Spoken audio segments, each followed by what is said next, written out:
জয় ভবানী, জয় শিবাজি। বহুকাল আগে রাজা মহারাজাদের আমলে একটা দেশকে দখল করার জন্য একটা রাজার সাথে একটা মুখোমুখি লড়াই হতো।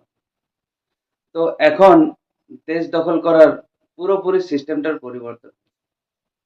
তো একটা দেশ দখল করতে গেলে কি করতে হবে, কি করে দেশ দখল করতে হবে, তার একটা উদাহরণ আপনাদেরকে দেখায়। भारत में लगभग 15 करोड़ फर्जी वोटर है। ये बात आज अखबार के फ्रंट पेज पे निकली हुई है कि 15 करोड़ लोगों का नाम कट सकता है। जब मैंने पूरे देश में एसआईआर कराने के लिए पीआईएल फाइल किया था तो मेरा अनुमान था कि लगभग 5 करोड़ फर्जी वोटर हैं, लेकिन अब अखबार के फ्रंट पेज पे निकला हुआ है कि 5 करोड़ नहीं बल्कि 15 करोड़ फर्जी वोटर है। दुनिया में सबसे ज्यादा फर्जी वोटर भारत में ही पाए जाते हैं। कनाडा की कुल जनसंख्या 4 करोड़ है और भारत में 15 करोड़ फर्जी वोटर है।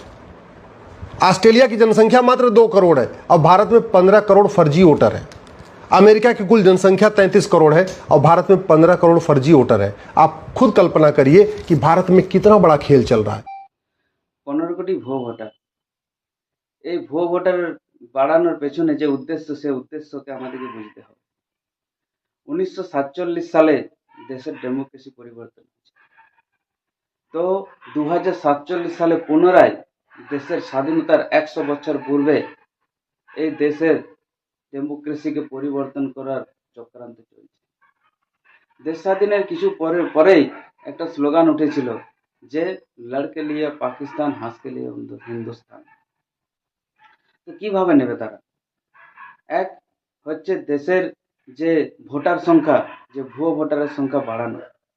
2 অনুপ্রবেশ করানো। 3 দেশের জনসংখ্যাকে বৃদ্ধি করা। যদি তারা এই অসৎ উদ্দেশ্যে সফল হয়ে যায় তাহলে দেশের ডেমোক্রেসি পরিবর্তন হয়ে যাবে। আর দেশের ডেমোক্রেসি পরিবর্তন হলে তখন না কোনো সংবিধান কাজে লাগবে, না কোনো আইন কাজে লাগবে। তো সজাগ হতে হবে, সচেতন হতে হবে। আর এই কাজকে সফল করার জন্য সাহায্য করছে আমাদের এই দেশে বসে থাকা কিছু জয়চাঁদ, যারা কিছু কিছু পলিটিক্যাল পার্টির শীর্ষে বসে আছে। তারা এই রাজনীতির গদিতে বসে থাকার জন্য এই কাজ করছে। আর তাদের দিকেও হেল্প করছে যে তাদের নিচে তলার কর্মীরা।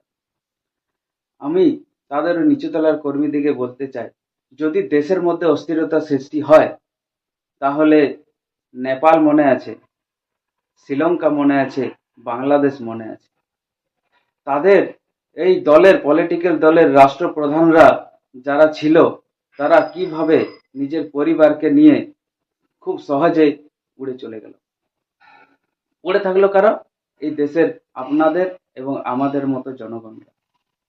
তাদের উপর কি অমল অত্যাচার হতে শুরু করলো, তাদের পুরুষদিকে মেরে টাঙিয়ে দিতে শুরু করলো এবং তাদের মহিলাদেরকে নির্মমভাবে সবাই মিলে ধর্ষণ করে তাদের খুন করা শুরু করলো।